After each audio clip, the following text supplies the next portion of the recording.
बंधुओं, भाइयों, बहनों, माताओं तथा बाल गोपालों, बहुत सुंदर प्रातः काल से ही भजन, सत्संग, विचार आप सब श्रवण कर रहे हैं। संत महापुरुष सब अपने अपने विचार सदगुरु कबीर देव के बीजक के आधार पर वाणी आपको जो दे रहे हैं, आप सब उसको ग्रहण करते हैं। हमारा आपका जीवन जो है हम आप सब जानते हैं, जानते सब हैं पर मानते, और जो लोग मान जाते हैं उनका जीवन सुख में शांति में हो जाता है। हम जानते हैं कि समय जो मिला है वो रहने वाला नहीं है। सदगुरु कबीर साहब की एक साथी के आधार पर थोड़ा सा विचार देते हैं, क्योंकि आपने देखा समय बड़ी तेजी से भग रहा है। शायर कहते हैं काल करे सो बोल दो, आप सब जानते हो। काल करे सो आज कर, और आज करे सो अब, पल में प्रलय होएगी तो बहुत करोगे कब। जब समय चूक जाएगा तो फिर कुछ हाथ आने वाला नहीं। जो बीत गई सो बीत गई, तकदीर का शिकवा कौन करे। जो तीर कमान से निकल गया उस तीर का पीछा, जो बीत गया आपका, हम कहे कि मैं 16 साल के हो जाए तो 16 साल के नहीं होंगे, ये 75 चलता है तो 76 हो जाएगा, परंतु फिर पीछे आने वाला नहीं। इसीलिए जो हमें आपको समय मिला है, इस सदगुरु संत महापुरुष हमें जो बतला रहे हैं, सदगुरु कबीर साहब ने हमें कहा कि काल करे सो आज का। आज का मतलब होता है वर्तमान समय। ये मनुष्य जो मिला हुआ हमें वर्तमान में, इसीलिए संतों ने कहा है हम लोग जिंदा रहते हैं जरूर, पर किस में रहते हैं। कोई तो भूत में रहता है और कोई भविष्य में रहता है, वर्तमान में नहीं रहता। वर्तमान में रहते जीवन से, जो वर्तमान में रहे तो उसको कोई चिंता ना हो, हमेशा सुख और शांति हमेशा रहे। पर हम लोग ज्यादातर भूत में जिंदा रहे। अरे जो बीत गए उसकी क्या चिंता करते हो। भूत का मतलब क्या है, जो बीत गए, इसलिए उसकी चिंता ना करो। और जो आने वाला है उसका भी कोई पता, भविष्य का कोई खबर है किसी को, भविष्य का कोई पता नहीं है क्या होगा, इसीलिए उसकी भी चिंता ना करो। सदगुरु कबीर देव हमें इसीलिए कहते हैं कि भूत भविष्य को देव भगाई और वर्तमान में बरतो भाई। वर्तमान में हम जिंदा रहे, वर्तमान में हम लेकर चले, पर हम लोग इस तरह से भूत भविष्य की कल्पना में रहते हैं। कभी कभी हमने देखा है कितने लोग ऐसे हैं, अरे बीत गया उसको क्या चिंतन करते हो, पर बीती हुई बातों को सोचते सोचते रोने लगते हैं। अरे उसके लिए क्या रोना है। इसीलिए हमें संत महापुरुष हमेशा जगाते हैं कि जाग जाओ, तस्मात् जाग रही जाग रही जाग रही। वेद में मंत्र कहते 3 बार बोलते कि जागो जागो जागो, पर हम जागते हैं। संतों ने कहा है जो जागल सो भागल हो। सदगुरु कबीर देव कहते हैं भी जग में कि जो जग गया वो भग गया। बोलो सदगुरु देव की। कहाँ भग गया, इलाहाबाद चला गया, बुरहानपुर चला गया, कहीं भागना नहीं है। भागने का मतलब है जो हमें आपको ये जिस कारण से हमारे आपके जीवन में दुख आ रहा है, वो दुख का कारण क्या है। एक व्यक्ति बीड़ी पीता है, यहाँ तो हमारे सब भक्त हैं, कोई पीते नहीं, इसीलिए बीड़ी का नाम ले रहे हो। तो कहते हैं जो कोई बीड़ी पीता है वो किसके लिए पीता है बताओ, सुख के लिए कि दुख के लिए। पीता है वो किसके लिए, सुख के लिए, पर मिलता क्या है, मिलता है दुख। एक दादा को हमने देखा, जब तक बैठे रहे शांत बड़े आनंद से बैठे, और जरा मन तो भागता है ना इधर उधर, बस पहुंच गया, किसी को देके बीड़ी पीते बस अपना भी पहुंच गया, लगा लिया। और पीना जैसे पिए तैसे खांसे, वो खांसी आवे अंदर से। तो हमने कहा दादा ये बीड़ी क्यों पीते हो जब खांसी आती, पर हंसने लगे।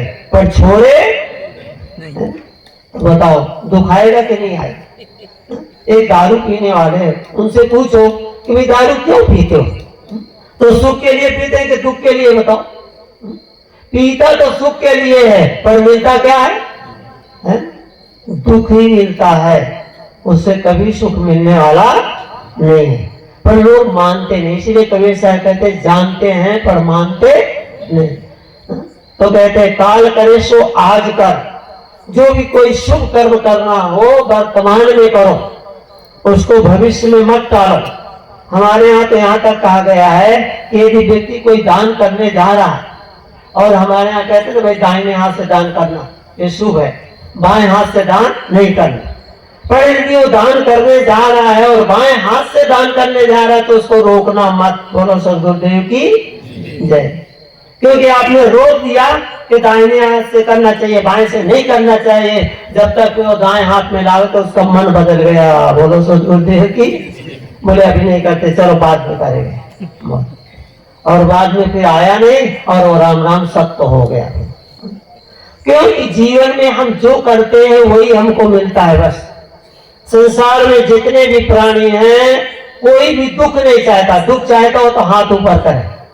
कोई दुख चाहता है? क्या चाहते हैं? सब सुख चाहते हैं। कबीर साहब कहते चाहत सुख दुख संग न छाड़ा।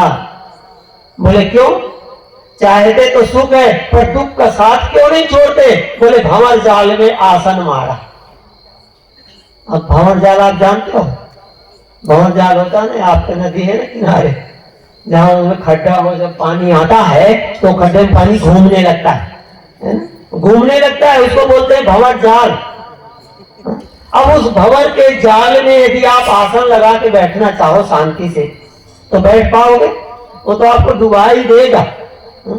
दरिया के अंदर, सागर के अंदर जहां पर वो पानी नीचे जाता है तो वहां पर यदि बड़े बड़े जहाज यदि पड़ गए तो वो भी नीचे चला जाता है। तो कबीर साहब यहाँ कहते हैं कि भंवर जाल में आसन मारा और चाहत सुख दुख संग न छाड़ा। सभी प्राणी जितने हैं वो सुख चाहते हैं पर दुख का साथ नहीं छोड़ते, इसीलिए दुखी रहते हैं। क्योंकि खाना पीना, मैंने सुबह भी कहा था, भाई ये बीमारी कहां से आती है? एक व्यक्ति का बीमार हुआ, डॉक्टर साहब के पास गए और डॉक्टर साहब के पास जाते ही क्या पूछता है? पहले सबसे कहता है कि डॉक्टर साहब क्या खाऊं? डॉक्टर कहते हैं खा खा के तो बीमार हुआ, खा खा के बीमार हुआ है, फिर भी आया है तो कहता है क्या खाऊंगा? बोलो। तो डॉक्टर बतला देते, आजकल तो डॉक्टर कहते हैं तुम्हारी जो मर्जी हो खाओ, पर गोली खाते रहना। बोलो सदगुरुदेव की। अब गोली खाते रहोगे तो उनका भी तो धंधा चलना चाहिए। तो बीमार नहीं होगा तो भी डॉक्टर क्या करेंगे बेचारे? इसीलिए कोई भी डॉक्टर, आप देखो पहले वैद्य बतलाते थे ये खाना ये ना खाना, है ना, परंतु आजकल कोई डॉक्टर ने आपको बतलाएंगे, वो कहते हैं गोली खाओ बस। तो इसीलिए संतों ने कहा है कि भाई हमें यदि जीवन में सुख चाहिए, शांति चाहिए, तो हमें वर्तमान में भजन करो। संतों ने कहा कि भजन करो भगवान का, तनिक करो ना देर। बोले देरी ना करो। और भजन क्या है? भजन हमारे संत कहते हैं ना, मन की तरंग मार लो बस हो गया भजन, आदत बुरी सुधार लो बस हो गया। जो गलत आदतें हैं उनको सुधार दे, और वो कहां सुधरेगी? यही सत्संग में। जो मैंने सुबह भी कहा था कि सत्संग के रूपी दरिया में गोता लगा। जो सत्संग में जाते हैं उनका ही जीवन आप देखो बदला हुआ, उनका जीवन ही निर्मल है। और रामायण में कहते हैं कि जिनका मन निर्मल हो जाता है उन्हीं को परमात्मा की प्राप्ति होती है, ढूंढना नहीं। कबीर साहब तो हमें कहते हैं मोको कहां ढूंढे बंदे, मैं तो तेरे वस्तु पास में और बाहर खोदते हैं। क्यों खोदते हैं? क्योंकि भूल गए। कभी कभी ऐसा होता है ना, घड़ी आपके हाथ में, परंतु घड़ी हाथ में है तो भी इधर उधर खोदते हैं। कभी कभी व्यक्ति चश्मा जो है ना, चश्मा कहाँ लगा लेते हैं? आपने देखा है, माथा में कर लेते हैं, ऊपर माथे में चश्मा है और ढूंढ रहे हैं। बोले देखो, कोई बच्चा से बोलते हैं बोले चश्मा ढूंढ के दे, अरे पर चश्मा है कहाँ? बोले चश्मा मिल नहीं रहा है। बोले पिताजी देखो ना, ये आपके ऊपर है चश्मा। अरे मिल गया। अब मिल क्या, खो गया था? खोया तो नहीं था, पर भूल गए थे। इसीलिए संतों ने हमें कहा है, भूल मिटे गुर मिले पारखी और पारख दे लखाई। कहे कबीर भूल की औसत पारख सबकी। ये भूल के नाते ही हमें दुख है, ये भ्रम के नाते ही हमें दुख है। आप देखो भ्रम कैसा होता है। हमारी माताएं होती है ना, कबीर साहब कहते भरम बड़ा तो लोक में, भरम बड़ा सब ठाव, और कहे कबीर पुकार के तुम बसो भरम के गांव।